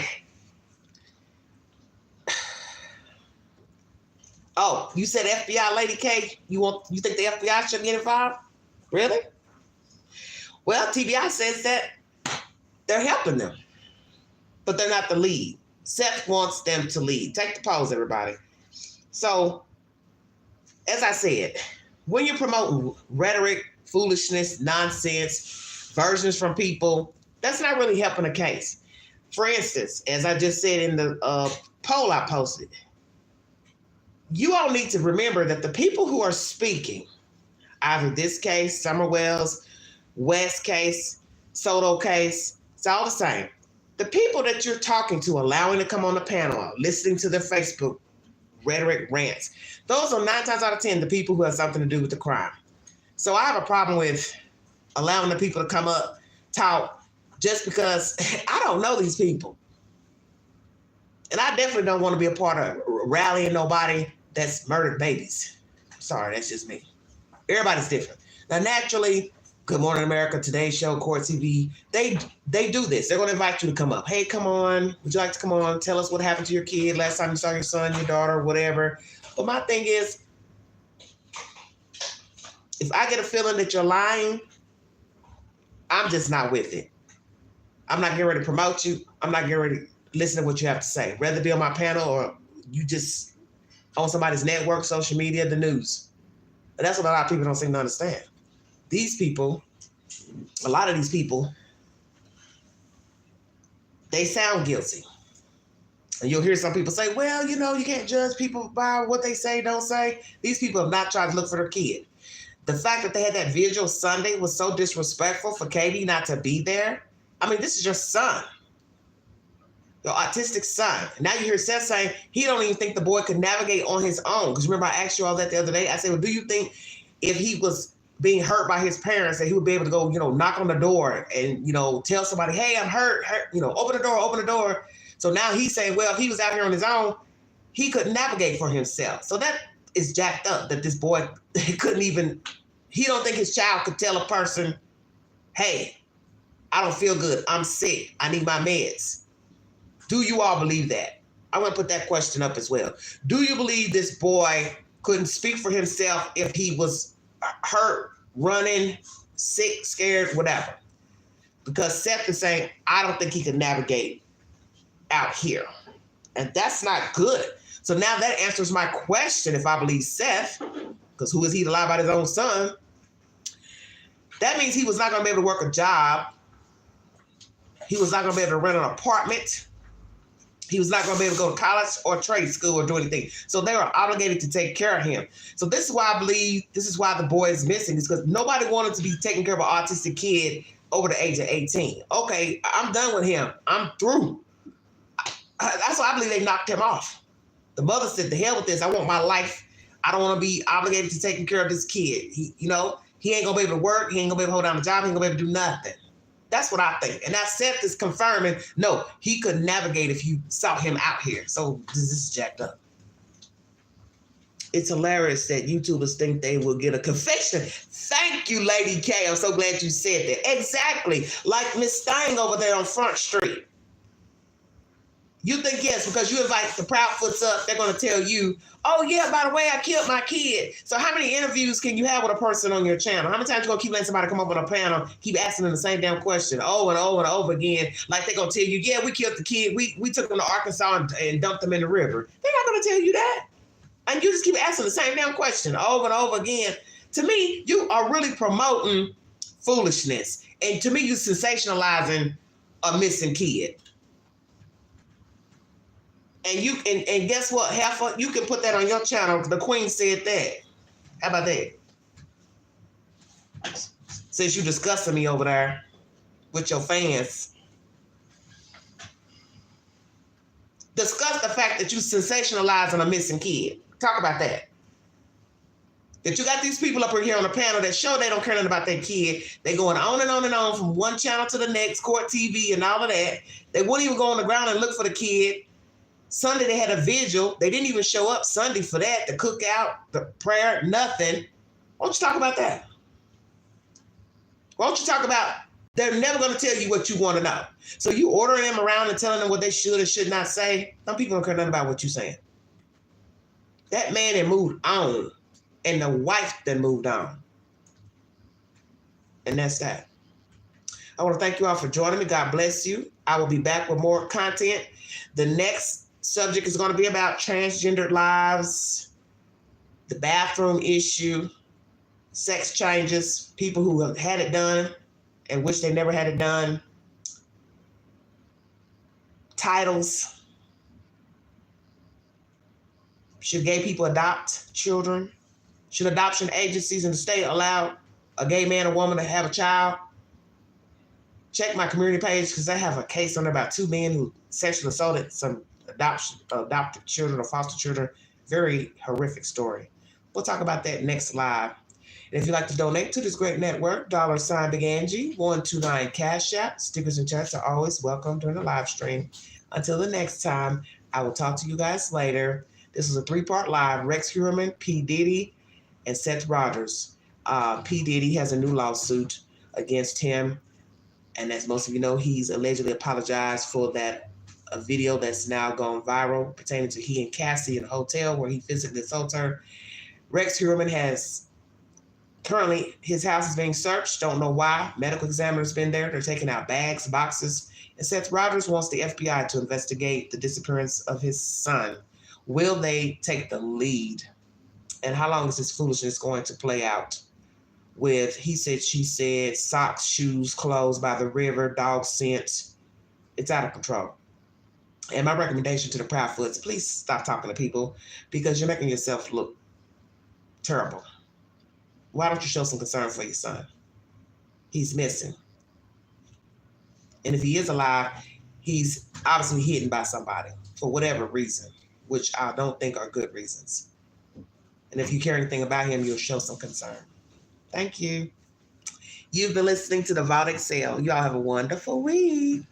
Thank you so much.